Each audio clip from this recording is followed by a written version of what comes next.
Hello, this is David with entry number 353, I think, maybe 4. I'm coming at you here in Inje at the same resort that I was at yesterday. I'm just gonna.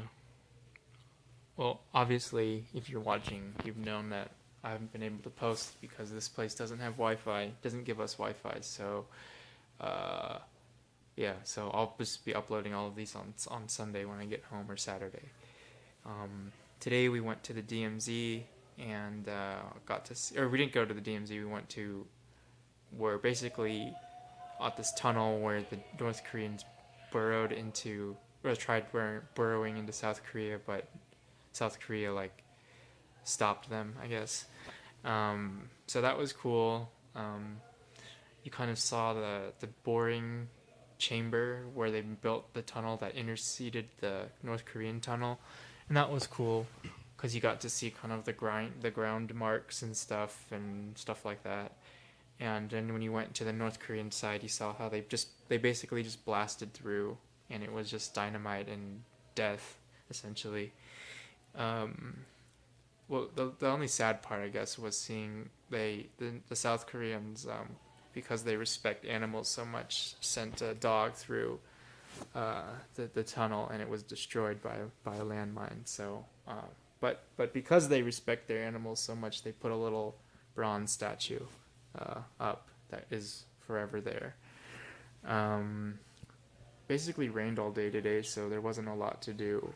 Um, we were going to do some fun stuff, like actually go to the DMZ, but because it was raining so hard and because the DMZ is in like a really terrible area, that's like in a mountain range, we weren't able to actually go to the actual DMZ. So instead, we went to an alcohol facility, and that makes alcohol like kind of like, I don't know. The closest thing you can kind of relate it to is kind of like um, gin, I guess, like English gin, but like calling it gin is like an insult to gin because it's really not. Essentially, they take like a fine grained spirit, and then they infuse it with some kind of herbs and spices.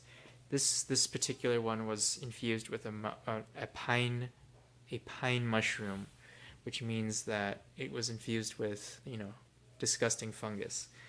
Um, Apparently, some of the bottles of this alcohol would go for like over $1,000 US, which I have a hard time believing. But apparently, if you sell $1,000 bottle of alcohol, you have fools out there that will pay $1,000 for a bottle of alcohol. So that was interesting, kind of. I think the best part of the alcohol museum was seeing a hornet's nest outside of a window, to be honest. Um, After that, we kind of took the bus around, and that was about it. Um, we went to the DMZ museum as well, actually, but that was like 2 minutes long and kind of boring. But you got to see a lot of old guns, which I'm a fan of. So we got to see some big 50 caliber machine guns and a lot of early assault rifles.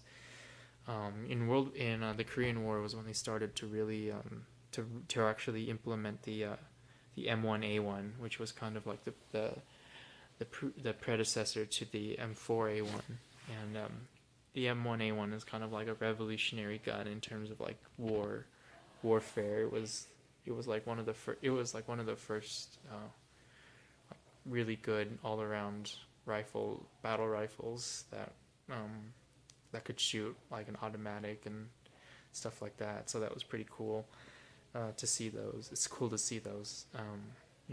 Eventually they'd be used in the Vietnam War and a lot of other wars. But yeah, whatever. The DMZ thing was okay, but all in all, it was decent. Tonight we came back and just did like an acapella session with some teacher, which was actually pretty good.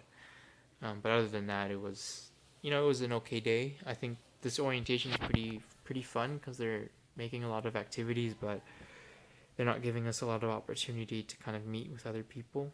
Right now, it's like nighttime and people are drinking and stuff, but you're not really meeting anyone new per se. So I've kind of realized that for some reasons talked with a slight Canadian accent for this video, but I don't know why I did that.